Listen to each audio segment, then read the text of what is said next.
si ya te está pidiendo un segundo blanqueado y no pasó ni un año, yo desconfío. La desregulación está hecha para que los empresarios puedan absorber, exprimir la mayor cantidad de horas de trabajo posible, de salario para los laburantes o para poder sacar toda la guita que hicieron los narcos. Si los salarios no se recomponen, el consumo no se va a recomponer, por lo tanto que vamos a vivir en recesión permanente. Y bueno, sí, los pobres sí vamos a seguir viviendo en recesión permanente. No hay otra forma de pedir recomposiciones salariales que no sea con paros. Bueno, o hay que volver a los métodos del siglo XIX y empezar a quemar locales. Hola a todos, todas y todes. ¿Cómo estás? Bien, estamos en una nueva escena. Un nuevo lugar, nuevos desafíos, nuevos Sí. comienzos.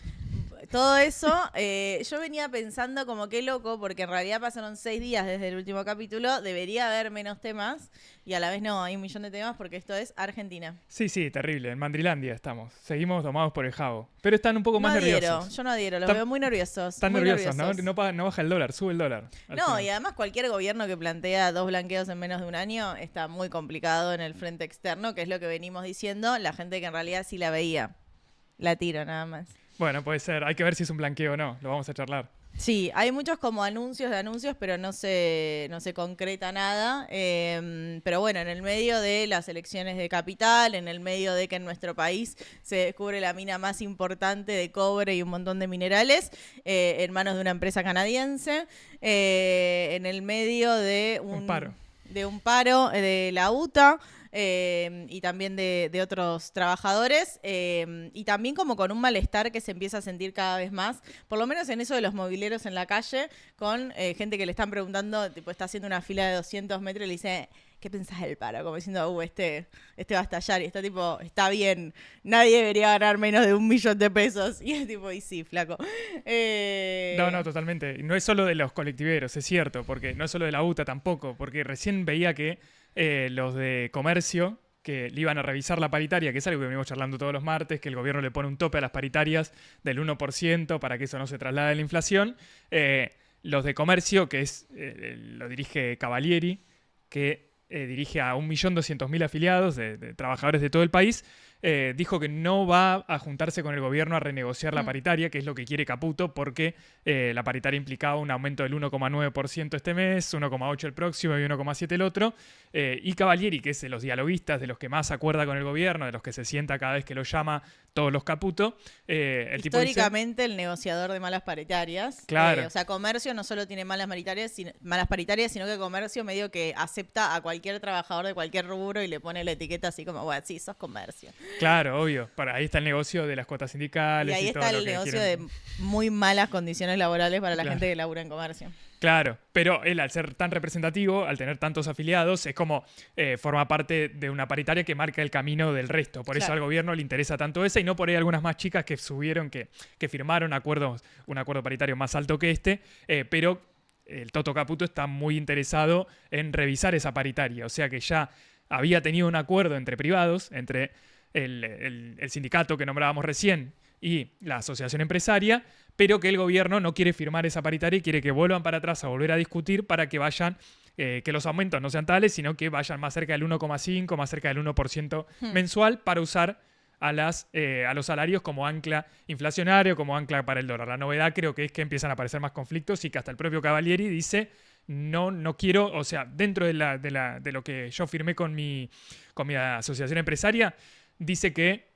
no tenemos por qué aceptar esta nueva negociación, ¿no? Y ahí hay ya como una llamada de atención para el gobierno que creía que lo tenía más o menos atado, ¿no? Claro. Eso y sumado al paro de hoy. Pero es importante lo de comercio. Para mí también es importante lo de la UTA, no solo por la UTA en sí mismo, que fue un gremio que no se adhirió al paro general, es un gremio que viene...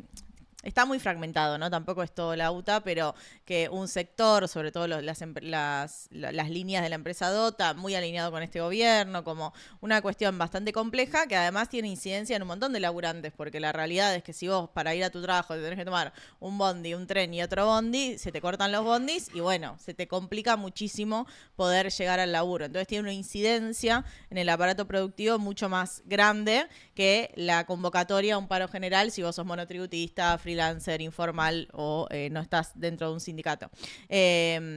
Y también como desde abajo, no sé, yo veía hoy cuando cortaban Puente Saavedra a los trabajadores de la línea 60, y la línea 60 es de Dota, es una de las empresas de Dota. También en estos momentos es donde uno ve la concentración del mundo del transporte, pero la línea 60 es una línea con trabajadores muy combativos que de hecho tuvieron que fragmentar las cabeceras, hicieron todo un proceso de fragmentación porque siempre eran los que pedían como mejores condiciones y mejores salarios, y estaban los chavales ahí y frenaron igual, o sea, les descontaron el día de paro y tendrán todos los conflictos que tengan, pero también hay algo desde las bases de laburante que es como, che, mirá, yo con un básico que arranca en un palo para un laburo de 10, 12 horas, bueno, no se sostiene. No, ahí hay un montón de cosas que se desprenden del paro de hoy, porque también es sabido que la UTA siempre amenaza con el paro y después no termina parando, como una forma de negociar con el gobierno, en particular o con la Cámara Empresaria, pero que también la Cámara Empresaria usa la UTA para negociar los subsidios con el gobierno, ¿no? Porque al ser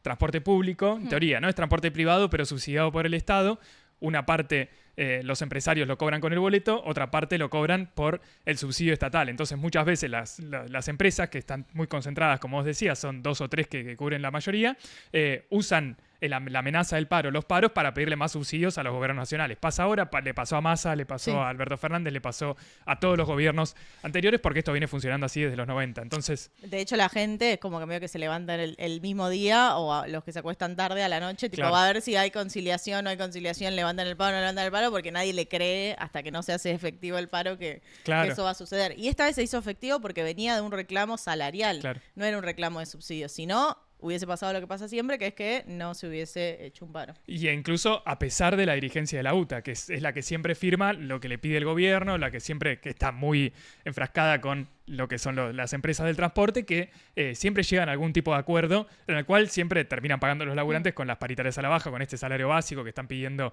una recomposición salarial. Bueno, ahí evidentemente hay un proceso ahí de ruptura en donde nunca termina de quedar claro bien qué es lo que hay atrás de los paros. Ahora está, creo que en la misma medida en que tomaron más protagonismo, como vos decías recién, la línea 60, o la gente o los laburantes, que había movilizaciones incluso a la UTA para pedirle que paren, que está claro que el reclamo es salarial, pero muchas veces, al ser el caso del transporte, es importante porque es el que implica que si para el transporte termina habiendo problemas para que el resto de los laburantes puedan ir a trabajar, pero se dan situaciones contradictorias, porque ahora, por ejemplo, pararon muchas líneas, pero otras no. Entonces no parecía un paro del transporte general como ha pasado en años anteriores, en donde estaba todo frenado, sino que habían muchas líneas que no pararon, ¿no?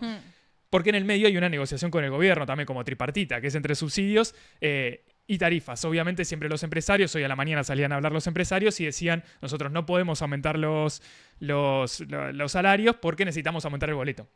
Lo que suelen decir, o le piden más subsidios al Estado. ¿Cuál es el problema de fondo acá? Creo yo, al ser el caso de los servicios públicos, que, como dice alguien en la discusión nacional, hay que hacer costos, ¿no? Acá el principal problema para saber cómo se llega a este conflicto es saber cuáles son los costos de las empresas de los servicios públicos para ver cuánto pueden o no pagarle a los laburantes. Si ellos dicen que no le pueden pagar a los laburantes con lo que cobran de boleto, bueno, que muestren por qué no lo pueden hacer y cuántos subsidios deberían recibir. Porque mientras dicen que las empresas están quebradas, al mismo tiempo los grupos empresarios son cada vez menos que van comprando a las empresas chicas que por ahí se iban quebrando o no.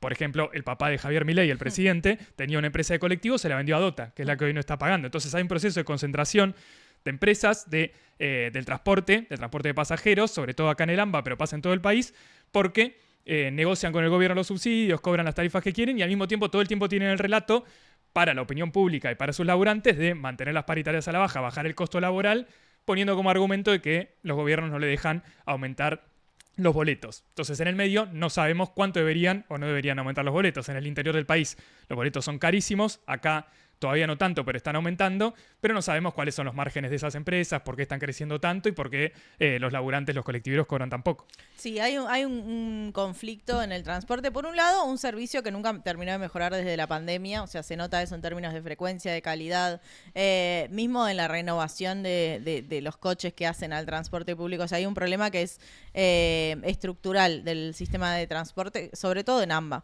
Y ahí como que también me parece interesante, por por un lado, cómo va modificándose la temperatura en relación al conflicto, porque, bueno, si yo me voy a imágenes de mobileros hace un año, en los primeros paros, la gente en general estaba medio en contra, tipo, bueno, vayan a laburar. Ya este año, no solo porque está hinchada las pelotas, porque tiene que pagar mucho más de bondi, sino porque también entiende desde su bolsillo el reclamo salarial. Es como, y sí, obvio que tiene que ganar más de un palo una persona que labura 10 horas por día recorriendo la ciudad. Entonces, como que me parece muy flashero eso. De hecho, hoy escuchaba a un colectivero de Dota. Dota obligó a sus trabajadores a no adherir al paro. No es que los obligó, sino que les descontaba casi 40 lucas por faltar. Además de que quedas completamente señalado, ¿no? Como la gracia de un paro general es que no quedes individualizado como que sos el que para, sino que para el conjunto. Bueno, y el chofer, yo digo, qué bien, el chabón tipo hablando en un móvil, poniendo la cara, diciendo, sí, esta es la forma que tenemos de parar, y como él muy a favor, pero bueno, también un laburante que no puede perder 40 lucas en un día por dejar de laburar. Y ver eso, como esa contradicción entre estar de acuerdo pero a la vez no poder adherir, también marca un poco de la época en términos de, bueno, la efectividad de las medidas, pero también cómo, si se quiere, cómo el discurso público va cambiando en relación a eso, que en el marco de un año electoral me parece interesante. Sí, sí, porque se va extendiendo a otras ramas, ¿no? Acá también hay un desprestigio muy grande de los sindicalistas, claro. No con el sindicato en general, sino particularmente de ¿cómo se llama? La dirigencia. Sí, de la dirigencia acá de los gordos de la CGT. Claro, y de la UTA en particular, porque obviamente hay un problema también del propio sindicato, que si no puede garantizar que el paro sea general de todas las ramas, es más, también un problema de que, evidentemente, la dirigencia de la UTA no quería avanzar en el paro, sino que se le impusieron desde abajo. Hubo un sector que tenía más fuerza, más capacidad para hacerlo, y otro sector que evidentemente no. Cuando uno recoge lo que vos decías, evidentemente hay ganas de parar, o hay un respaldo en general de la gente, que es algo que uno ve que está cada vez más desarrollado, porque al mismo tiempo esto pasa por ahí en la opinión pública, en las discusiones que tenemos o que aparecen en los medios, en las redes, etcétera, que esto sea en sintonía con o en paralelo a donde uno ve que la gente está buscando laburo, la gente quiere lo que charlamos la semana pasada, que hay cada vez más horas extra, la gente cada vez tiene más laburos, cada vez labura más horas, y al mismo tiempo esos laburos que te ofrecen son cada vez más chotos, ¿no? Claro. Aparecen ofertas laborales o entrevistas laborales en donde te ofrecen 300, 400, 500 lucas por laborar full time, ¿no? Lo cual es demencial, o sea, es rosa la esclavitud. Demencial, pero acorde al salario mínimo vital y móvil. O sea, el salario mínimo vital y móvil no llegó a 300 lucas. Entonces a vos te pueden ofrecer 300 lucas por un laburo de 8 horas y es legal.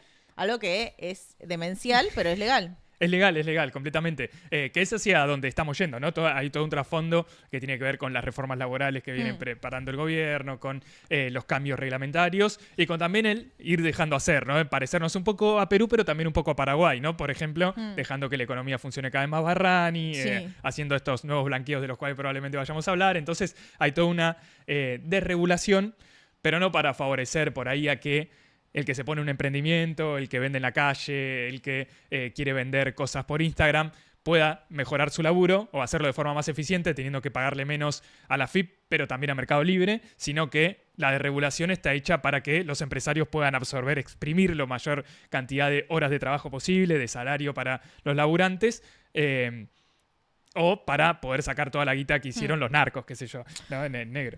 Ahora nos metemos, si querés, con lo del blanqueo y la dolarización endógena, pero sí, yo veía ese tuit de Café Martínez proponiéndole a un pibe laburar 6 días, 6 horas, 350 lucas. Y vos decís, ya de transporte tenés 60 lucas. Tenés que ir 6 veces por semana y de vuelta, depende de dónde vivas, ¿no? Pero te quedan menos de 300 lucas en mano. Quiero creer que te dan de comer ahí, porque es una cafetería. Mi profesora... Quiero creer que no tenés que pagar la comida. No sé, no creo. Mi profesora de Pilates Stretching laburaba ahí y dice que fue un desastre. Se me cagan de risa acá Yo también hago Pilates. Los machos, claro, porque los machos Pilates que están en la operación obviamente no irían nunca a Pilates ni Stretching. Se cagan de risa. Pero mi profe laburaba en Café Martínez y la pasó muy mal. Sí, bueno, pero digo, Café Martínez es una de las más caras de las cafeterías. Claro. De tipo Cabana, ¿no? Vos vas a Café Martínez y un tostado te sale 12 lucas. y y le pagan 350 lucas a los camareros. Entonces, Claro. también hay una desproporción entre los precios que van aumentando al ritmo. Está bien, aumentaron los alimentos, aumentaron los alquileres, aumentaron los servicios. Digo, no es que no haya aumentado la estructura de costos. Pero si vos ves la estructura de costos, el componente salario fue cada vez más chiquito. Entonces es un conflicto eso, no solo en términos morales, sino en términos de, bueno, justamente la recesión que estamos viviendo es porque la gente tiene cada vez menos ingresos. Entonces hay algo en esa rueda que no funciona y que no hay otra forma de pedir recomposiciones salariales que no sea con paros. Bueno, yo no la conozco, tal vez hay que crearla o hay que volver a los métodos del siglo XIX y empezar a quemar locales, no sé, tal vez. Pero... Está con Boquita, entonces. Tiene que salir campeón Boca para que empiecen a pasar esas cosas. No. Y para eso falta ¿Por qué mucho decís más que eso? para... Horrible, ¿Cómo? horrible. Pero no tiene que yo soy de pasar Boca. ¿No viste el clip del Ah, McDonald's? Sí, obviamente. Todo lo vimos. Claro, es eso. Pero no, totalmente, porque además se nota la línea del gobierno de tratar de bajar el costo salarial. Sí. No bajar el costo en general, el costo No. de cómo crear más riqueza en Argentina. Porque a lo que se apunta es a esto, a la reforma laboral, a bajar menos, a bajar los salarios, de regular que vos puedas laburar 10, 12 horas sin tener que pagar horas extra, por ejemplo, que muchas veces es lo que pasa. Pero, por ejemplo, pasa en el caso de los colectivos, pero pasa en general. Si nosotros tenemos que el litro de gasoil es más caro que en Uruguay, que en Uruguay no tiene ni un litro de petróleo no produce nada en términos de energéticos Uruguay. Nosotros pagamos el gasoil más caro que allá. Por lo tanto, el costo de las empresas de transporte es mucho más alto que, por ejemplo, en Uruguay. Pero ahí el gobierno lo que apunta es una liberalización de precios, que es algo que yo digo todos los martes, pese a que a nadie le importa, no me importa, lo voy a seguir diciendo igual. En Argentina pagamos la nafta más cara que en el resto del mundo. En Argentina el precio del barril de petróleo sale más caro que en países que compran el petróleo afuera. Nosotros lo sacamos acá de tierras nacionales. Pero lo mismo pasa para las tarifas de luz y de gas. Pagamos, la pagamos nosotros en nuestras casas, lo pagamos si tenemos que cargar nafta, pero eso se refleja en el costo del transporte, de la logística, en el costo del transporte de mercadería también, no solo en el costo de transporte que tenemos las personas. Por lo tanto, hay toda una estructura de costos muy grandes en Argentina, al cual el gobierno prefiere mirar para otro lado porque son a los sectores que quiere favorecer, como el petrolero, el energético, el minero. Entonces, hay toda una política del gobierno que apunta a solo recortar el costo salarial, laboral, pero a todo el resto vemos una tendencia en la cual esos costos van aumentando. Por lo tanto, ahí hay un problema que es de muy difícil resolución. También es la herramienta que tiene para controlar la inflación. O sea, la única herramienta consistente que tiene el gobierno para ir reduciendo la inflación es la recesión. Claro. Es que lo dijo Milei, ¿no? Como el que suba precios se va a meter los productos en el orto. ¿Y qué quiere decir eso? Y bueno, que vos no vas a poder comprar, mamerto. Sonaba muy bien, bueno, significa que vos vas al local, ves el precio y te pones a llorar y te volvés a tu casa. Entonces, esa herramienta que es muy efectiva en términos de mercado, bueno, es la que contiene los precios y que genera un conflicto para adelante porque en algún momento, o idealmente uno creería que se va a recomponer el consumo. Digo, venimos de 16 meses de consumo en caída. Bueno, en algún momento se debería recomponer eso y ahí que los precios van a volver a aumentar. O sea, si tu herramienta simplemente es la recesión, entonces hay un margen ahí que está esperando que se recomponga un poco eso para comer de nuevo esa ganancia. Entonces es un conflicto eso por un lado. Pero bueno, también tuvimos a Caputo participando en un stream de gente grande. Sí, un stream televisivo, ¿no? Sí, un stream de eso era que lindo tiene... el set. Que tiene muchos bots, claro, que nadie sabe que existen, Yo pero no de sabía que golpe existía. vos entrás y No voy tiene a 2.000, mentir. 3.000 visualizaciones, ¿no? Acá tiene razón el compañero Flavio Azaro, que hay un montón de streams que funcionan en base a bots, al aire, porque esos son los streams yo solo vi el recorte posterior, o sea, yo Porque de nadie lo repente me conoce. levanté a una siesta y Caputo había hablado en un stream y habló 1 hora, me cerró el orto, habló más de media hora. Igual hay que decirlo, ahora se me fue el nombre de la periodista, fue la persona que más preguntas le hizo desde que Caputo es ministro, por lo menos. Pero bueno, ahí dio algunas declaraciones sobre el dólar, esta idea que había dicho de que iba a haber medidas en las próximas 2 semanas, o sea, 1 semana, porque ya pasó una semana, Sí, es verdad. para volcar los dólares de los argentinos al sistema económico. Eso que lo mencionamos varias veces, la dolarización endógena, ¿no? La idea de que quienes tienen dólares guardados lo pongan al servicio del sistema financiero. Muchos lo hicieron, ¿no? Porque el que no llegaba a pagar la luz, el que no llegaba a fin de mes, y bueno, el que tuvo que vender 200, 300, $400, probablemente ya lo haya hecho.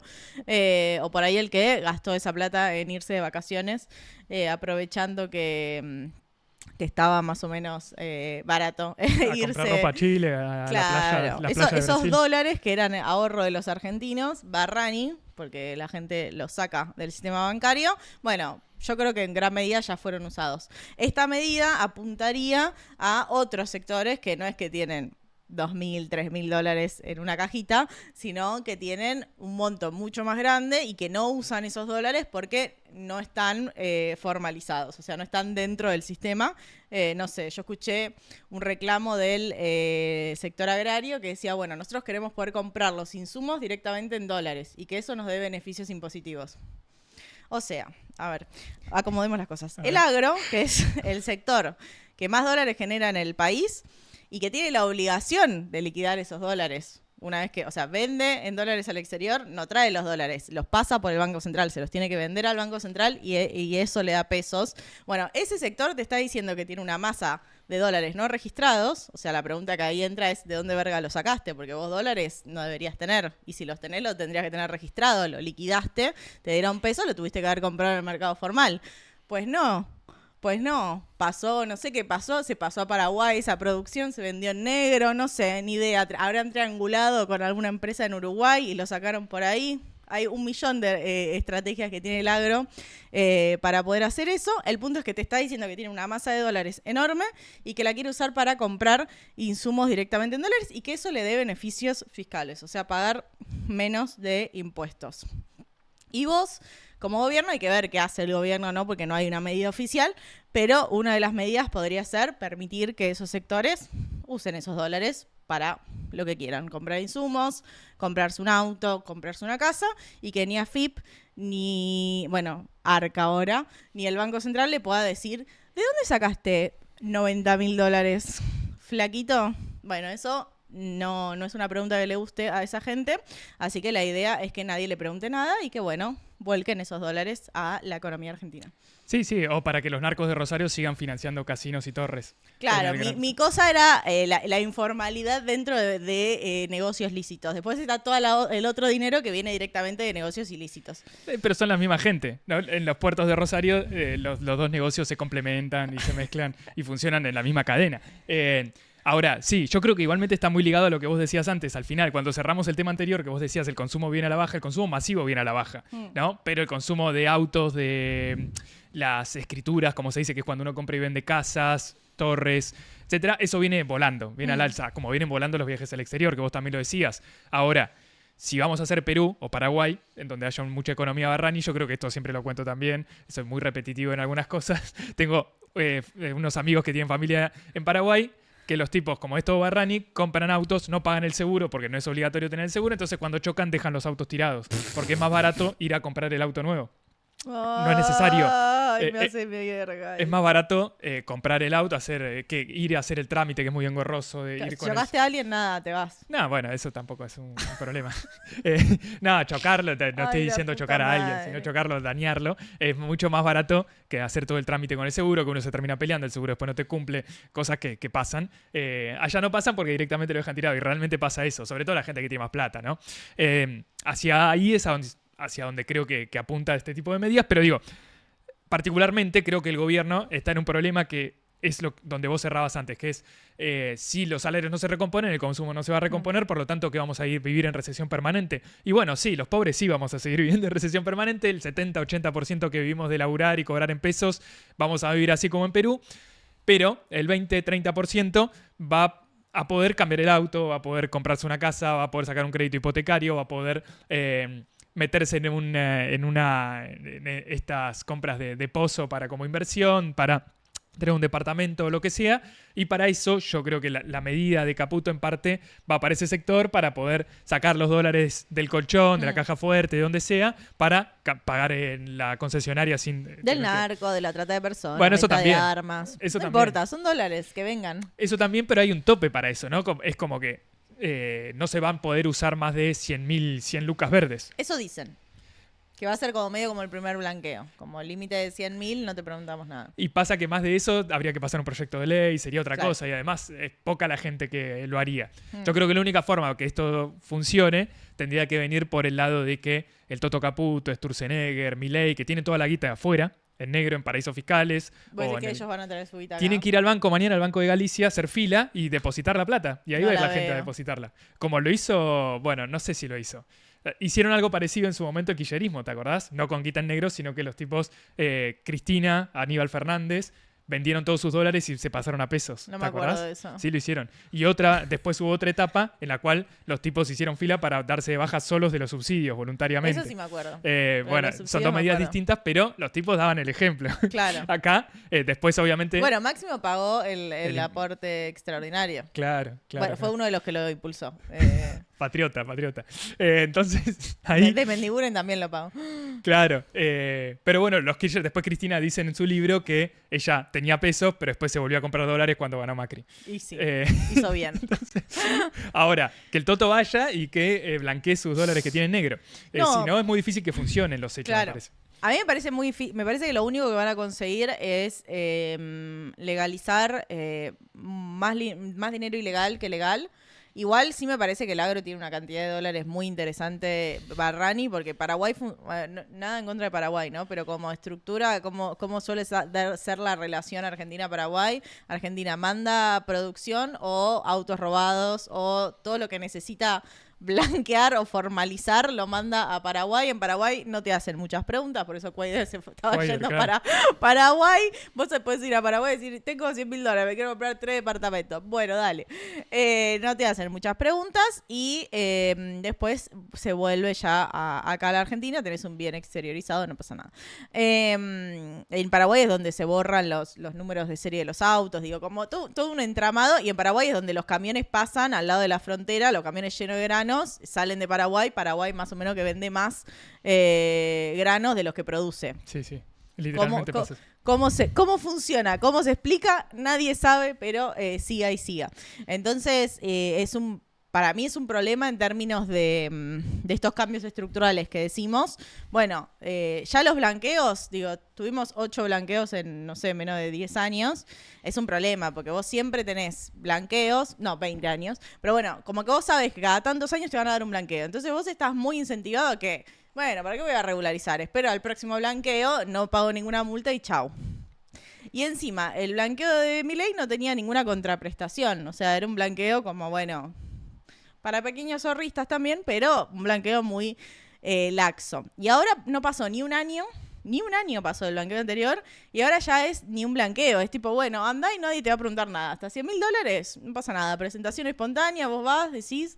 O sea, imagínate que vos sos no sé, haces algún negocio ilícito acá y tenés pesos. Lo único que necesitas es pasarlo a dólares y listo, nadie te pregunta nada.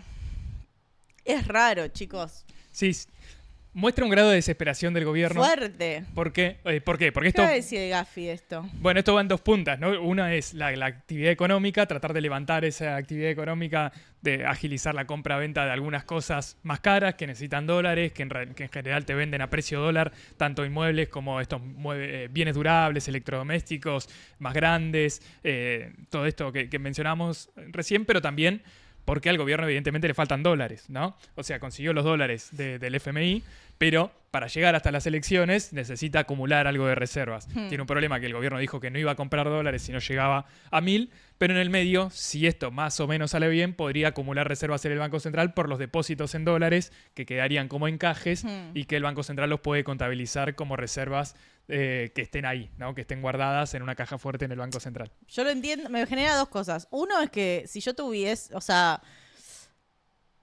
si ya te está pidiendo un segundo blanqueo y no pasó ni un año, yo desconfío. O sea, como que hay gente que tiene la guita fuera del sistema porque desconfía del sistema, no solo porque es guita no formalizada, sino porque realmente no confía en dejar los dólares en el banco. Y para mí, meter 2 blanqueos en menos de un año no te inspira mucha confianza. Como que marca la desesperación del gobierno por acumular los dólares que sean necesarios. Y después qué sé yo, para mí el costo, o sea, la oportunidad sería esa, y el costo es mucho más alto, porque el costo es que vos cualquier pyme que tenga la decisión de cuánto formalizar o no, porque en general la economía no es o formal o informal, sino que medio que subsisten las dos, o sea, coexisten. Hay una parte de la producción que es formal y una parte que es informal, sueldos que se pagan en parte formalmente y otra parte en sobre con plata. Bueno, esa coexistencia lo que incentiva es que sea más grande. Si yo antes tenía el 70% formalizado y ahora voy a tener el 40%, si total no necesito tener formalizada la guita, ¿para qué voy a pagar ganancias? Si puedo no pagar ganancias y después me quiero cambiar el auto, hoy lo cambio y nadie me pregunta nada. Es muy grande el costo fiscal pensando en el largo plazo. Igual, yo te digo, para mí cualquier gobierno nuevo tiene que ir para atrás y decir, vos, hijo de puta, ¿de dónde sacaste los $90.000? ¿Me contás? Estás favoreciendo. Esto que pasó en 2000... Contame de dónde sacaste estos $90.000. Contame, hijo de puta. Bueno, viste, entonces ahí tienen razón los pibes que no blanquean, que se la quedan en negro, Barrani, porque dicen después van a venir a perguir. Eso es lo que quiere combatir el gobierno. Hay un problema para mí porque las narrativas son como, ay, el gobierno te persigue. Mira, flaco, si vos sos un laburante, si no tenés nada que ocultar, probablemente no tengas mucho que ocultar. O sea, como que hay algo ahí de, no, vienen por vos. Mirá, vos pagás IVA, si estás registrado, estás registrado. Si no estás registrado, probablemente tengas un monotributo o algo. Si no estás nada registrado, es difícil. O sea, como que también hay mucha maniobra en un país que tiene 40% de informalidad, como para que efectivamente Arca sea un problema para vos. La verdad. La verdad, o sea, hablemos con el corazón. Entonces, esa narrativa de no, el Estado te persigue, no, y el Estado no me deja. Mirá, flaco, si vos te vas a comprar una camioneta de $40.000 y no podés explicar de dónde viene, está bien que te persigan. O sea, bancátela también, ¿viste? Como que hay algo en ser ciudadano que tiene que ver con derechos y también tiene que ver con responsabilidades. Los impuestos no son una decisión. No es que vos decís, bueno, si me parece bien los voy a pagar. No, porque justamente la mayoría de las personas no puede tener esa decisión. Vos pagás IVA cada vez que consumís. Vos pagas ganancias como trabajador en relación de dependencia cada vez que pasás cierto monto. La gente, la mayoría, no tiene la decisión de pagar o no pagar impuestos. La gente que decide pagar o no pagar impuestos son generalmente los empresarios, los que manejan eso, los que pueden tener un contador que hace que evadan y que eludan impuestos. Entonces, no te metas en la narrativa de algo que no te representa, hermano, porque terminás defendiendo que Galperín tenga su domicilio en Uruguay porque le da paja pagar impuestos en Argentina. Es eso. Puede ser, es un poco, para mí, un poco más profundo que eso. O sea, en parte, yo defiendo que haya una cierta economía Barrani. ¿Por qué? Yo no. ¿A dónde va la guita de nuestros impuestos? ¿Va a mejorar la salud, la educación? ¿O va para que Karina Milei pueda tener más ñoquis en todo el país laburando en el PAMI para hacerle la campaña de Javito? Sí, pero ¿de dónde se pagan los salarios del personal de salud? ¿De dónde se paga el salario del personal docente, de la seguridad, de todo? Claro, pero principalmente, bueno, ahí hay de las jubilaciones, chicos. ¿Dónde se pagan las jubilaciones? Claro, hay buena parte que sale de los aportes, pero otra que sale de impuesto a las ganancias, sobre todo, obviamente. Ahora, el punto es que es muy difícil hacer ese nexo cuando en el medio manotean de todos lados, ¿no? No importa qué gobierno sea, uno se da cuenta que hasta que venía a meter motosierra y licuador iba a terminar con la casta. Te diría que es el que más manotea, claro, pero obvio, bueno. eso creo que está cada vez más claro, sí, totalmente, pero en la medida en que, por ejemplo, y ahora queda más claro que las rutas están cada vez más hechas mierda, que no hay infraestructura, que los colectivos salen cada vez más caros, ¿no? Todo se está deteriorando y en la medida en que todo se está deteriorando, una de las cosas que tiende a dejar de pagar o a tratar de pagar menos, uno trata de pagar menos impuestos para, por ejemplo, no echar gente en el laburo, ¿no? Que pues, lo pueden hacer varios empresarios. Ahora, creo que adentro de esa composición de la gente que sufre más o menos el peso del Estado, que pasa lo mismo cuando uno va a hacer un trámite a la municipalidad. Los municipios están abiertos de 10 a 11 y media y de 1 a 12 y de 1 a 2 y media. Nadie te atiende cuando vas para hacer un trámite. ¿Cuánto gana un municipal? Y gana mejor que un laburante de Rappi.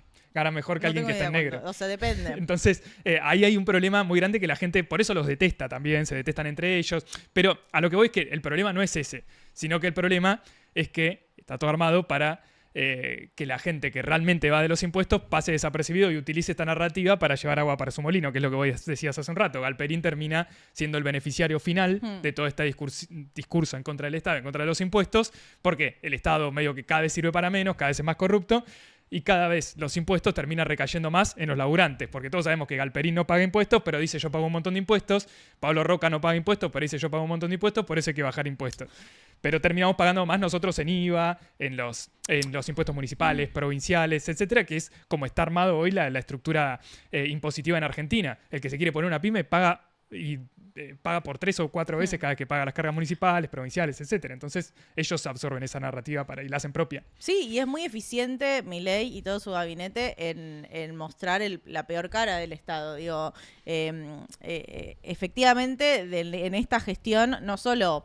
no hay un nivel de transparencia mínimo, no hay un presupuesto, chicos. O sea, no es que vos podés comparar cuánto dijeron que iban a gastar y cuánto no. Después hay una cuestión, yo en eso soy bastante pesimista, o sea, no sé si pesimista, pero realista, de que todos los estados tienen un porcentaje de corrupción. Es así. O sea, ¿por qué? Y bueno, porque son licitaciones recontra grandes y siempre hay uno que es amigo y siempre hay uno que gana y no sé qué. Y todas esas cosas que por ahí...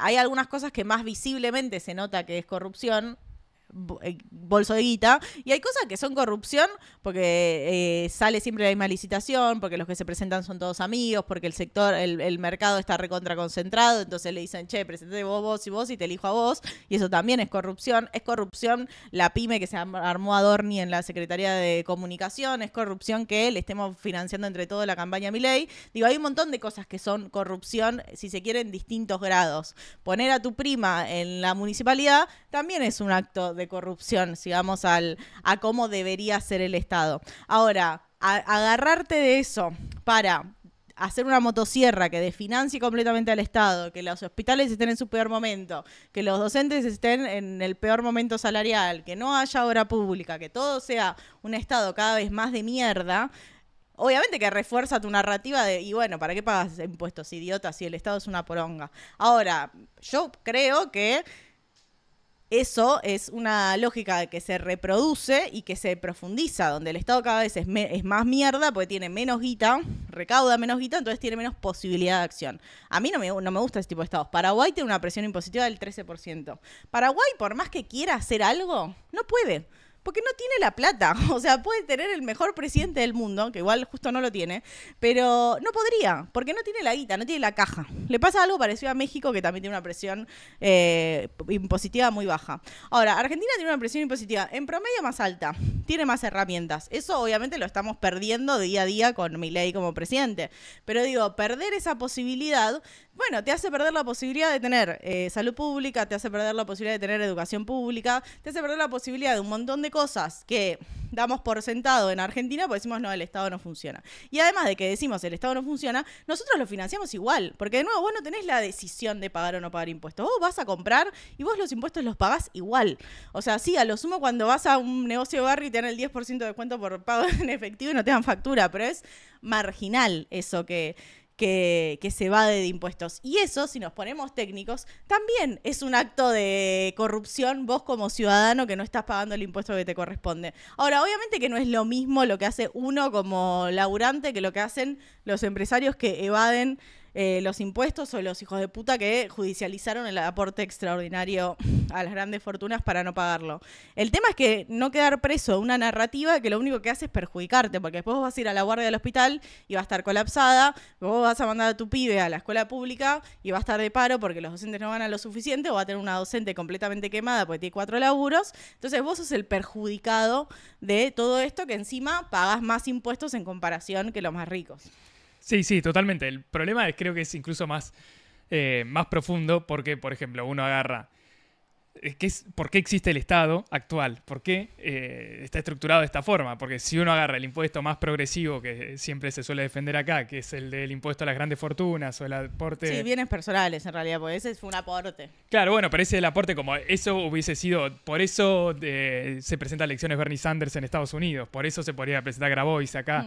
Dice que hagan efectivo eso todos los años, que se paguen las mayores fortunas de Argentina. Bueno, ¿a dónde fue la guita del aporte a las grandes fortunas? Hacer el gasoducto gasoducto Néstor Kirchner. En parte, sí, en Que parte el al gasoducto Néstor FISU. Kirchner, ¿para qué sirve? Para que las empresas petroleras amplíen sus márgenes de ganancia vendiendo más petróleo a un precio más caro que el precio internacional. O sea, le venden más barato a través de ese gasoducto gas, por ejemplo, a Brasil. Ahora, de hecho, estas últimas semanas se empezaron a evacuar más gas por parte del grupo Techint, particularmente venden más gas a Brasil usando el gasoducto de Néstor Kirchner que pagamos nosotros, que lo hizo el grupo Techint con guita nuestra, con un contrato con el Estado.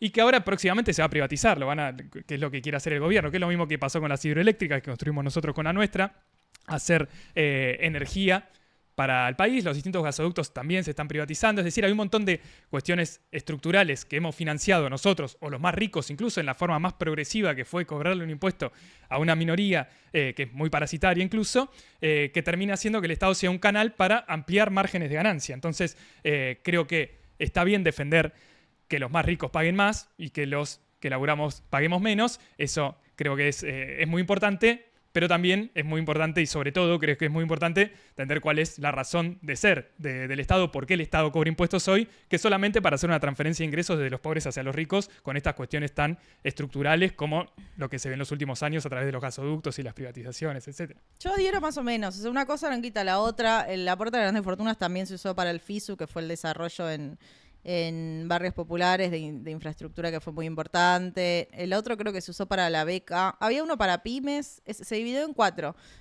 Un cuarto fue para Vaca Muerta, un cuarto fue para el FISU y las otras 2 mitades, algo era desarrollo pyme y la otra era las becas Progresar. O sea, fue mi impuesto preferido, el aporte extraordinario de las grandes fortunas.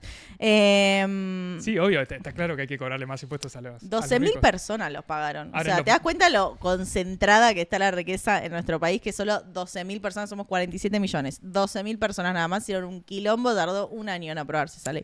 Ahora, el momento en donde el Estado estaba más presente fue durante la pandemia, durante el 2022-2023, y así le fue al gobierno en las elecciones, ¿no? La Sí. gente no quiere ese tipo de Estado presente tampoco. Es que fue un Estado muy ineficiente en muchos sentidos. En muchos sentidos. Más allá del ATP y del IFE, que por ahí son las caras más amables, bueno, hubo otras cuestiones que para mí tenían que ver con una narrativa muy progresista y una falta de políticas en ese sentido. Pero más allá de eso, obviamente que hay una cuestión estructural de los negocios más importantes y los sectores estratégicos, y ahí si querés nos metemos con lo de la mina esta que descubrió la empresa canadiense. Digo, hay una cuestión estructural que es un poco lo que discutimos siempre, que discutimos a Milei, que tiene que ver con la extranjerización de nuestros bienes comunes, con el RIGI, con este modelo económico que piensa para afuera y mira para afuera, y que eso no lo resolvés cobrándole más impuestos a los ricos. Digo, eso es...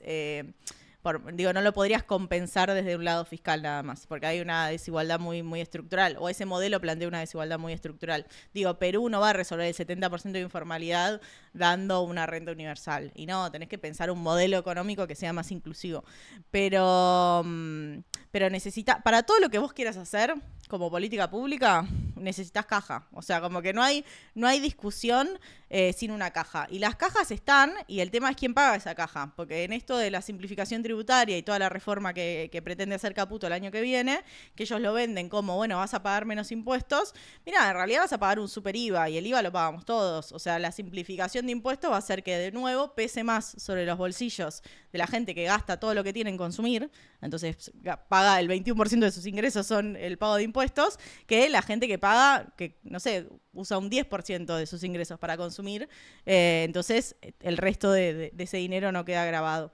Y esa es una discusión que para mí es central, sobre todo, no solo en Argentina, no solo con Milei, es central en este momento donde ya llegamos a un estado de concentración de la riqueza que sí o sí hay que redistribuirla, y los impuestos son una forma de redistribución. ¿Alcanza? Y no, porque evidentemente ya estamos en unos niveles complejísimos, pero hay que avanzar en impuestos que tienen que ver con impuestos a las herencias, con impuestos a la riqueza, con gravar efectivamente al 1% más rico de la población, y que no se ofenda a ningún pyme que tiene un Amaro que siente que es Alperín. Claro, el problema es que esa es la gente que más vota, y por eso esta movida del gobierno es brillante en términos políticos de hacer el super IVA, porque pone a los progres defendiendo impuestos. Entonces esa gente que quiere comprarse un Amarok, no el que la tenga, el que quiere comprarse un Amarok, que debe ser el 90% de la población, dice, ahí están los que me quieren cobrar más impuestos y ahí está el Javito que me quiere cobrar menos. Lo voto al Javito. Claro, a pero cobrar. no podés comprarte un Amaro. Pero yo quiero comprarme una Amerk. Claro, Si vos me es como cobras lo más de la impuestos, liberalización del cepo. tengo Tipo, menos plata. pero no podés, o sea, efectivamente no podés. Bueno, pero por ahí con esfuerzo, con fe y con esperanza voy a llegar a No. cobrarme en algún momento. No, bueno, El eso, modelo se trata de que vos estés muy aplastado, hijo de puta. claro, bueno, eso puede pasar. Hay algunos que van a poder llegar, otros que no. Y triunfará el más fuerte, como dice Milei. Pero en el medio, esto de discutir lo del super IVA es algo que no va a pasar. Está clarísimo que no va a pasar, porque si el gobierno saca 50% de los votos, no va a tener mayoría en diputados y en senadores, pero no va a pasar, y todos los que hablan sobre esto le están haciendo una campaña electoral gratis a Milei haciendo esto. Que nosotros discutamos si está bien o está mal cobrar más o menos impuestos. ¿Por qué? Porque nosotros lo charlamos acá una hora y está bien porque lo desmenuzamos, hablábamos sobre la progresividad, o sea, qué impuestos se cobran más a los ricos, qué impuestos se cobran más a los pobres, cómo está la estructura impositiva a nivel nacional, provincial, municipal, pero en los titulares, en la discusión cotidiana, en un tuit, es Javito menos impuestos, el resto más impuestos, ¿no? Igual En el super caso- IVA suena a más impuestos. es verdad.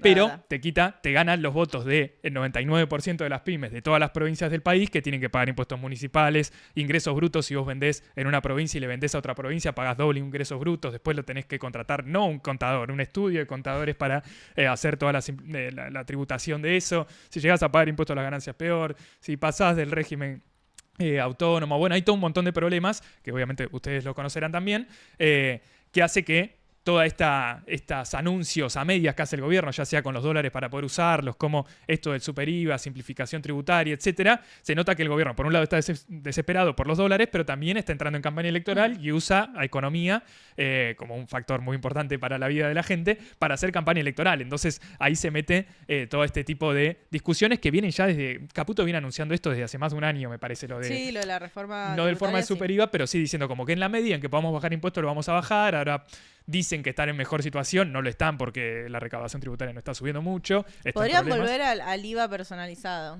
Esa fue una muy buena medida. No sé cuál es esa ¿Te medida. acordás? No. La hizo Massa en el marco de elecciones, lo cual para mí fue un problema porque era una gran medida que tenía que quedar por siempre, que era que si vos Sí. correspondías a una gran mayoría, entonces no pagabas el 21% del IVA, sino que te devolvían Sí. mediante reintegro, lo cual fomenta la bancarización de las personas. Claro.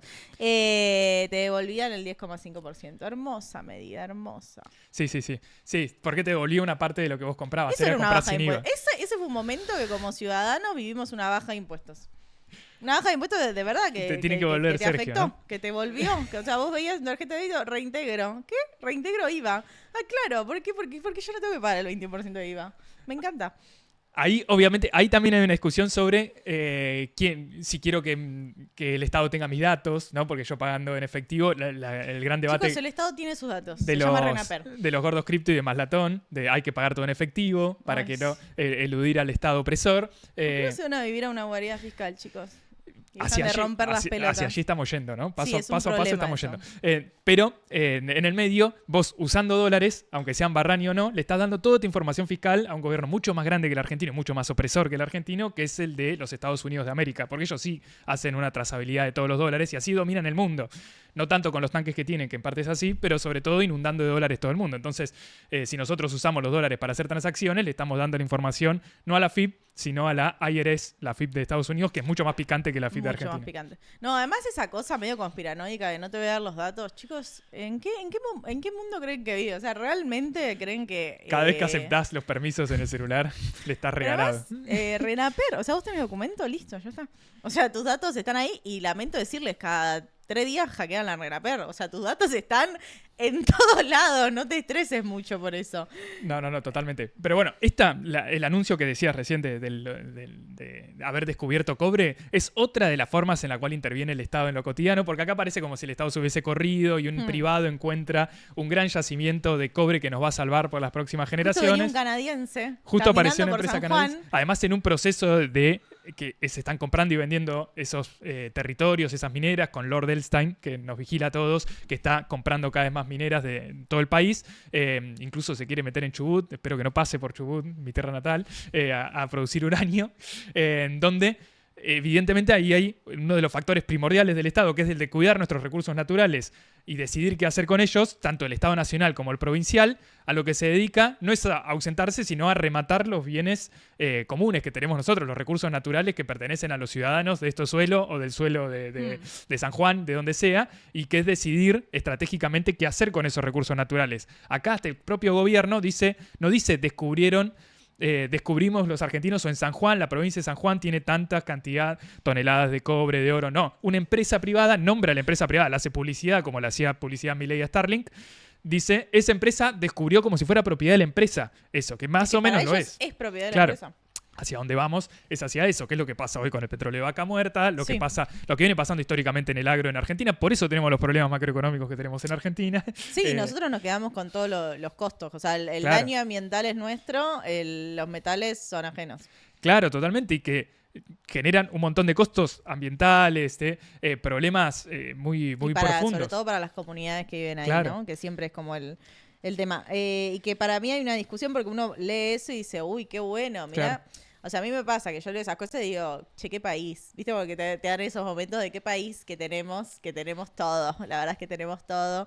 Tenemos agua, tenemos ríos, tenemos petróleo, tenemos energía, tenemos gas, tenemos yacimientos no convencionales, tenemos convencionales, tenemos como mucha potencia en el sector de energía, pero también en el de los minerales. Tenemos la pampa húmeda, o sea, tenemos la producción de alimentos que puede alimentar 10 veces la población de Argentina, y todo eso que parece un regalo divino, bueno, es como nuestra condena en el sentido de, bueno, vienen empresas o tenemos grandes terratenientes que vienen, hacen su ganancia y se van, y queda muy poco de eso acá en el país. Por eso el rol del Estado en Argentina va más hacia ser Perú y Paraguay en Claro. lugar de ni siquiera Chile, que tampoco es que uno quiere ser Chile, ¿no? Probablemente ninguno de nosotros quiera ser Chile. Pero Chile descubre un yacimiento de cobre y lo controla, en primer lugar, Codelco, que es la empresa estatal chilena, que ni siquiera privatizó Pinochet. Ni Pinochet la privatizó. Hay algo ahí que hay que aprender de los chilenos. No es que tampoco la producción es estatal, sino que va concesionando, va privatizando algunas áreas, pero siempre en asociación a Codelco, y Codelco es el que genera los dólares, porque así como en Argentina genera dólares el agro con la exportación de soja, maíz y trigo, en Chile la genera el cobre. Por eso, en parte, pero para mí es lo fundamental, ese rol del Estado en el comercio exterior chileno hace que Chile tenga reservas en el Banco Central y no tenga los problemas macroeconómicos que tiene Argentina, porque controla los dólares que genera y hace que una parte queden, otra parte no, decide dónde hacerlo, lo expande incluso. El año pasado, el anterior, crearon la filial de Codelco, Codelco Cobre, la de litio, Codelco Litio, no me acuerdo ahora cómo se llama. Entonces, los yacimientos de litio los controla ahora una subsidiaria, no sé cómo se llama, del litio, para desarrollar el litio, como está en el triángulo como Argentina y Bolivia, cuando nosotros tenemos estos problemas en donde el Estado sabe que está ahí el yacimiento, pero no lo explora, a propósito no lo explora, para que el que lo descubra sea el privado y que el privado alambre y se queda con esa propiedad, que es lo que pasó con el litio en el norte. YPF podría haberlo descubierto, todos sabían que estaba ahí. YPF no fue y dijo, esto es mío, o lo negocio con las provincias, que es lo que debería hacerse. Las provincias dicen, esto es mío, bueno, me asocio con YPF y ahí vemos, sino que nadie lo vio. Fue como haber descubierto América para las empresas de afuera. Llegaron y dijeron, esto es mío, y ni siquiera tuvieron que matar a nadie, al contrario. No, y es muy interesante porque estamos hablando de casos de un lado y al otro de la cordillera. Claro. O sea, en Chile tenés un manejo centralizado de parte del Estado, más allá de que después se trabaja con el sector privado, se trabaja con las empresas, no es que está todo integrado en el sector público, y cruzar la cordillera y tenés competencia entre las provincias para ver quién le da mejores beneficios, o sea, qué provincia se queda con menos de la extracción de ese recurso natural, cuando las provincias se quedan con todo el impacto y todos los costos, porque te dicen, sí, genera laburo. Más o menos, chicos, o sea, no genera tantos puestos de trabajo, ya lo sabemos, o sea, 100 años de este modelo, realmente sabemos que no genera tantos puestos de laburo, genera costos ambientales, genera problemas no solo para esta generación, sino para las que siguen. Estoy diciendo, no lo hagan, no, estoy diciendo, si lo vamos a hacer, bueno, hagámoslo para vivir mejor, efectivamente, para que genere puestos de laburo de verdad, para que genere desarrollo, para copiar la para poder potenciar la tecnología que usamos acá en Argentina. No sé, pensemos un poco más de eso, porque si no, termina siendo simplemente el lugar donde vienen, sacan los recursos y se van. Tipo el meme ese a mí se me vino a la cabeza enseguida, que era como vas a visitar a Canadá, está todo ordenado, Sí, limpio, buenísimo, perfecto, no sé sí. qué. Cuando Canadá te visita era como una mina así. La Barrick, ¿no? Cuando Y llega. sí, básicamente era la Barrick, como no Es querés un que gran Canadá meme. te visite. No, no es un gran meme, porque en Canadá además están todas las mineras grandes, las mineras. Y ese es un gran problema que tiene Donaldo Trump, que es que no tiene mineras yanquis. Las mineras estas, BHP, por ejemplo, la que ¿No hay descubrió ninguna esto. yankee? No, es porque son todas de Gran Bretaña, el primer gran Claro. imperio internacional, y las empresas, y en Canadá está lleno de minería, pero son empresas mineras de Canadá. Entonces hoy Donaldo se encuentra frente a este problema en el cual está BHP, que es la que descubre acá, pero todo el norte. Hoy en Argentina hubo además un proceso internacional de concentración del litio, por ejemplo, de las empresas mineras de litio. En los últimos 3 años se compraron entre ellas y hay un cuasi monopolio occidental, porque China también tiene sus empresas, Sí. de litio que se llama Río Tinto, la empresa principal, que hoy explota el 100% del litio en Argentina, salvo una que para ahora parece que viene un chino, que es de capitales de Gran Bretaña, que fue cuando colonizaron Australia. La armaron ahí, pero Estados Unidos no tiene, sino que los tipos son los que están explotando todo el litio y que se juntaron con Milei, etc. No, es un problemón y es un problemón en términos de pensar un horizonte, ¿no? De pensar qué se hace si uno quiere hacer algo. Qué sé yo, tenés YPF, que para mí sirve como ejemplo de tener una empresa testigo, más allá de que ahora la gestión obviamente que está alineada con el gobierno. Bueno, la importancia que tiene, ¿no? Tener una empresa tan importante no solo para haber descubierto Vaca Muerta, sino también para su explotación y desarrollo, como que haya una YPF Luz, que haya una YPF energías renovables, biocombustibles y todos los segmentos. A mí me parece hermoso. Se intentó en algo, no sé en qué quedó ahora. Absorbe un poco el know-how, ¿no? Que por lo menos algo de eso queda. Hay que ver después si los técnicos se van o se quedan. En general, Sí. YPF forma a los técnicos y después los técnicos se van a Bueno, que... pero hay un, por por lo ahora menos... no tanto igual. No, y hay por lo menos eso, ¿no? Como un desarrollo tecnológico interno, técnico de capacidades. No sé, YPF tiene muchos programas de fomento de inclusión de personas. Bueno, cosas Ahora, también. esta semana había salido que YPF ITEC, que es la rama más tecnológica, etcétera, se había asociado o estaba asociándose con una empresa del Estado genocida de Israel, en donde Qué raro, ¿no? En este momento. le estaban pasando un know-how o estaban negociando un know-how para sacar litios con menos impacto ambiental. ¿Sabes qué? Vos cuando decías lo del el poder de los tanques que no estaba siendo tan usado por Estados Unidos, yo pensaba, tipo, mirá que Israel está bombardeando a todo el mundo. Como Pero que no justo directamente ahora, por Estados bueno, Unidos. no, pero es un momento del mundo de tanques on. Pero Trump es el presidente de la paz, Biden es el que inició Sí, la más o guerra. menos. Preguntaron en algunos países. No, ahí quedó, ¿no? La paz en Ucrania será en otra temporada.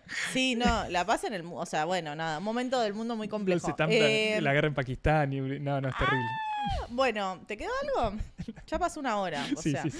pasó una hora. Gracias a quienes están hasta acá, gracias a quienes nos bancan, nos verán siempre en esta escena, por lo menos. Más de garage. No, lo de garage ¿Podemos es de decir que es living. un garage? No sé. Es un garage. No, no es garage. Ah, ¿no? Porque en la espalda, acá tenemos No vamos una a onda decir más de qué living. es. ¿Ves que No, hay costados no donde... cuentes. No, pero digo, lo que yo veo en la pantalla, no lo que veo alrededor. Tal vez es un garage. Tal vez somos el próximo Microsoft.